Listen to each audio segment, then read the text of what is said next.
ನಮಸ್ತೆ. ಪಂಚಮುಖಿ ಸ್ಟೋರಿಂದ ಶರತ್ ಮಾತಾಡ್ತಿದ್ದೀನಿ. ಮಲ್ಚ್ ಬಗ್ಗೆ ನನಗೆ ಕ್ವೆಶ್ಚನ್ಸ್ ಇತ್ತು ಮತ್ತು ಕಾಮೆಂಟ್ಸ್ ಮಾಡ್ತಿದ್ರು. ಸರ್ ಮಲ್ಚಿಂಗ್ ಬಗ್ಗೆ ಒಂದು ಸ್ಪೆಷಲಾಗಿ ಒಂದು ವೀಡಿಯೋ ಮಾಡಿ ಪರ್ಟಿಕ್ಯುಲರಾಗಿ ಅದ್ರ ಬಗ್ಗೆನೇ ಇನ್ಫಾರ್ಮೇಷನ್ ಕೊಡಿ ಅಂತ. ನಾ ಹಿಂದೆ ಅಗಸೆ ಬಗ್ಗೆ, ಕುದುರೆ ಮೆಂತೆ, ಬೇಲಿ ಮೆಂತೆ ಈ ಥರ ಸೀಡ್ಸ್ ಬಗ್ಗೆ ಎಲ್ಲ ಹೇಳಿದ್ದೆ. ಆ ಟಾಪಿಕ್ ಬಂದಾಗ ತುಂಬ ಜನ ಮಾತಾಡ್ತಿರ್ಬೇಕಾದ್ರೆ ಹೇಳ್ತಿದ್ರು, ಸರ್ ಮಲ್ಚ್ ಬಗ್ಗೆ ಹೇಳಿ. ಮಲ್ಚ್ ಅಂದರೆ ಏನು? ಒಂದು ಮಲ್ಚ್ ಅಂದರೆ ಒದ್ದಿಗೆ ಎರಡು ರೂಪದಲ್ಲಿ ಮಾಡ್ತಾರೆ. ಒಂದು ಡ್ರೈ ಮಲ್ಚು ಮತ್ತು ಇನ್ನೊಂದು ವೆಟ್ ಮಲ್ಚ್ ಅಂತ. ಯಾವುದೇ ಒಂದು ತೋಟದಲ್ಲಿ ಸೂರ್ಯನ ಕಿರಣ ಡೈರೆಕ್ಟಾಗಿ ನೆಲಕ್ಕೆ ಬೀಳೋದ್ರಿಂದ ಮಾಯಿಶ್ಚರ್ ಕಮ್ಮಿ ಆಗುತ್ತೆ ಮತ್ತು ಅಲ್ಲಿ ಮೈಕ್ರೋ ಆರ್ಗನೈಸನ್ ಬ್ರೇಕ್ ಆಗುತ್ತೆ. ಹಾಗಾಗಿ ಮಲ್ಚ್ ಅನ್ನೋದನ್ನು ಈ ಹಿಂದೆನೂ ಮಾಡ್ತಿದ್ರು, ಈಗಲೂ ಮಾಡ್ತಿದ್ರೆ. ಮಲ್ಚನ್ನು ನೀವು ಡೈಕಾಟ್ ಯಾವುದ್ರಲ್ಲಿ ಬೇಕಾದರೂ ಮಾಡ್ಬೋದು. ನಾವು ಈಗ ನಮ್ಮದು ತೆಂಗಿನ ತೋಟ, ನಾವು ತೆಂಗಿನ ತೋಟದಲ್ಲಿ ನಾವು ಅಗಸೆ ಹಾಕಿದ್ದೀವಿ, ಮೈಕ್ರೋ ಆರ್ಗನಿಸಮ್ ಜಾಸ್ತಿ ಆಗಲಿ ಅಂತೇಳ್ಬಿಟ್ಟು, ಆರ್ಗ್ಯಾನಿಕ್ ಕಾರ್ಬನ್ ಜಾಸ್ತಿ ಆಗಲಿ ಅಂತ. ಅದ್ರ ಜೊತೆಗೆ ಈ ಮಧ್ಯದಲ್ಲಿ ನಾವು ಪ್ರತಿ ಸರಿನೂ ಒಂದು ಕ್ರಾಪ್ ಆದಮೇಲೆ ಇನ್ನೊಂದು ಕ್ರಾಪ್ ಚೇಂಜ್ ಮಾಡ್ತಿರ್ತೀವಿ. ಈಗ ನನ್ನ ಹೊಲದಲ್ಲಿ ಹುರುಳಿ ಇದೆ, ಹುರುಳಿ ಆದಮೇಲೆ ತೊಗರಿ ಇದೆ, ತೊಗರಿ ಆದಮೇಲೆ ಅಳಸಂದೆ ಇದೆ, ಅಳಸಂದೆ ಆದಮೇಲೆ ಇದೆಲ್ಲನೂ ನಾವು ಮಲ್ಚ್ ಲೆಕ್ಕದಲ್ಲಿ ಮಾಡ್ತಿದ್ವಿ. ಏಕೆಂದರೆ ರೈನಿ ಸೀಸನಲ್ಲಿ ಮಳೆ ಬಂದಾಗ ನೆಲ ಕೊರಿಯುತ್ತೆ, ಅದೊಂದು ಬ್ರೇಕ್ ಆಗುತ್ತೆ ಈ ಥರ ಮಲ್ಚ್ ಇದ್ದಾಗ. ಸೆಕೆಂಡ್ ಥಿಂಗ್, ಮೈಕ್ರೋ ಆರ್ಗನಿಸಮ್ ಜಾಸ್ತಿ ಆಗುತ್ತೆ. ಇದು ಬಂದು ವೆಟ್ ಮಲ್ಚ್ ಅಂತ. ಈಗ ನೋಡಿ, ಪೂರ್ತಿ ಎಲ್ಲ ನೆಲ ಕವರ್ ಆಗಿದೆ.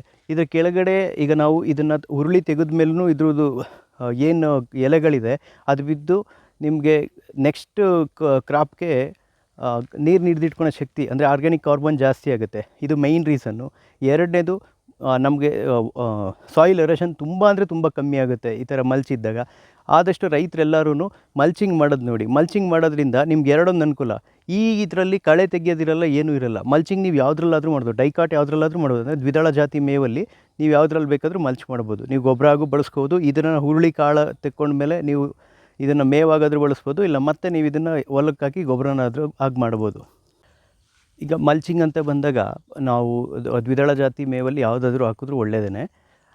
ಈಗ ಮೇಜರಾಗಿ ಎಲ್ಲ ಗ್ಲಿಟ್ಸೀಡ್ಗೆ ಹಾಕ್ತಾರೆ, ಮತ್ತು ಡಯಂಚ್ ಹಾಕ್ತಾರೆ, ಸನ್ನೆಂಪು ಹಾಕ್ತಾರೆ. ಅದು ಬಿಟ್ಟರೆ ವೆಲ್ವೆಟ್ ಬೀನ್ಸ್ ಹಾಕ್ತಾರೆ.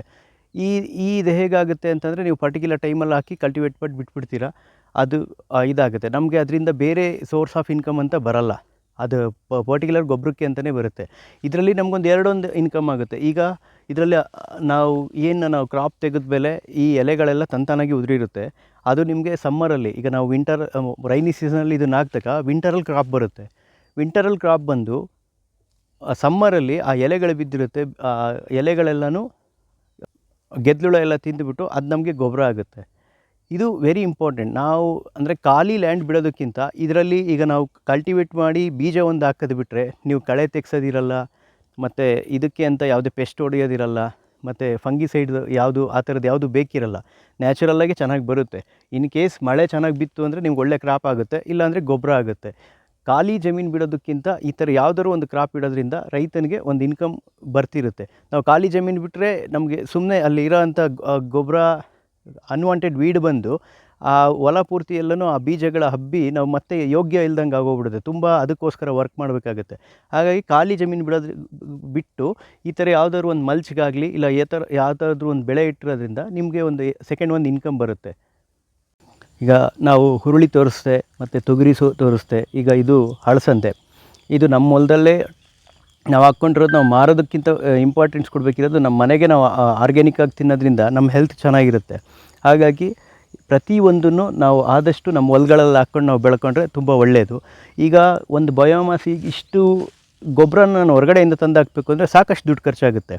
ಅದೇ ನಾವೀಗ ಈ ಬೆಳೆನ ನಾವು ನೆಕ್ಸ್ಟ್ ಆಫ್ಟರ್ ಜನವರಿ ನಾವು ಇದನ್ನು ರೋಟ್ರೋವೇಟ್ರ್ ಹಾಕ್ಸಿದ್ರೆ ಇಷ್ಟು ಗೊಬ್ಬರ ನಾನು ಹೊರಗಡೆಯಿಂದ ತಂದು ಹಾಕಿದ್ಬಿಟ್ಟು ಇಲ್ಲೇ ಬೆಳೆದು ಇಲ್ಲೇ ಗೊಬ್ಬರ ಆಗುತ್ತೆ. ಇದನ್ನೇ ಆರ್ಗ್ಯಾನಿಕ್ ಕಾರ್ಬನ್ ಅಂತ ಹೇಳ್ತಾರೆ. ಪ್ಲ್ಯಾಂಟ್ ವೇಸ್ಟ್ ಮತ್ತು ಅನಿಮಲ್ ವೇಸ್ಟಿಂದನೇ ನಿಮಗೆ ಗೊಬ್ಬರ ಉತ್ಪತ್ತಿ ಆಗೋದು. ನೀವೀಗ ಹಸಿ ಎಲೆ ಗೊಬ್ಬರ ಕೊಡಬೇಕು ಅಂದರೆ ಅದಕ್ಕೆ ಅಂತ ಪರ್ಟಿಕ್ಯುಲರಾಗೇ ನಾವು ಬೇರೆ ಏನೋ ಒಂದು ಬೆಳೆ ಇಡೋ ಬದಲು ಈ ಥರ ಇಟ್ಕೊಂಡ್ರೆ 2 in 1 ಇನ್ಕಮ್ ಆಗುತ್ತೆ. ಮಳೆ ಚೆನ್ನಾಗಿ ನಡೆಸಿದ್ರೆ ತುಂಬ ಒಳ್ಳೆ ಬೆಳೆ ಆಗುತ್ತೆ. ಸ್ವಲ್ಪ ಮಳೆ ಬಂದ್ರೂ ಸ್ವಲ್ಪ ದಿವಸ ಮಳೆ ಬರಲಿಲ್ಲ ಅಂತ ತಡ್ಕೊಳ್ಳೋ ಶಕ್ತಿ ಈ ಬೆಳೆಗಳಿಗೆ ತುಂಬ ಇರುತ್ತೆ. ಮಳೆಗಾಲದಲ್ಲಿ ಆದಷ್ಟು ಈ ಥರ ಪ್ಲ್ಯಾಂಟ್ಸನ್ನು ನಿಮ್ಮ ಹೊಲದಲ್ಲಿ ಹಾಕ್ಕೊಳ್ಳೋದ್ರಿಂದ ನಿಮಗೆ ಎರಡೊಂದು ಇನ್ಕಮ್ ಬರುತ್ತೆ. ಮೇಯ್ನ್ ಮಲ್ಚ್ ಮಾಡೋದ್ರಿಂದ ನಿಮಗೆ ಸಾಯಿಲ್ ಎರೋಷನ್ ತಪ್ಪುತ್ತೆ. ಎರಡನೇದು, ನಿಮ್ಮ ಹೊಲಕ್ಕೆ ಗೊಬ್ಬರ ಹೊರಗಡೆಯಿಂದ ತಂದು ಹಾಕೋದು ತಪ್ಪುತ್ತೆ. ಸಿಂಥೆಟಿಕ್ ಫಾರ್ಮಿಂಗ್ನಿಂದ ನ್ಯಾಚುರಲ್ ಫಾರ್ಮಿಂಗ್ ಬರೋರಿಗೆ ಇದು ಒಂದು ಒಳ್ಳೆ ಆಪರ್ಚುನಿಟಿ. ಇದು ನಮ್ಮ ಪೂರ್ವಿಕರು ತುಂಬ ಎಲ್ಲ ಬಳಸ್ತಿದ್ದ ವಿಧಾನನೇ. ಈ ವಿಧಾನನ ಅಳವಡಿಸ್ಕೊಂಡ್ರೆ ನಾವು ಅಗ್ರಿಕಲ್ಚರಲ್ಲಿ ಒಂದು ಇನ್ಕಮ್ ಜನ್ರೇಟ್ ಮಾಡೋಕ್ಕಾಗುತ್ತೆ. ಮತ್ತು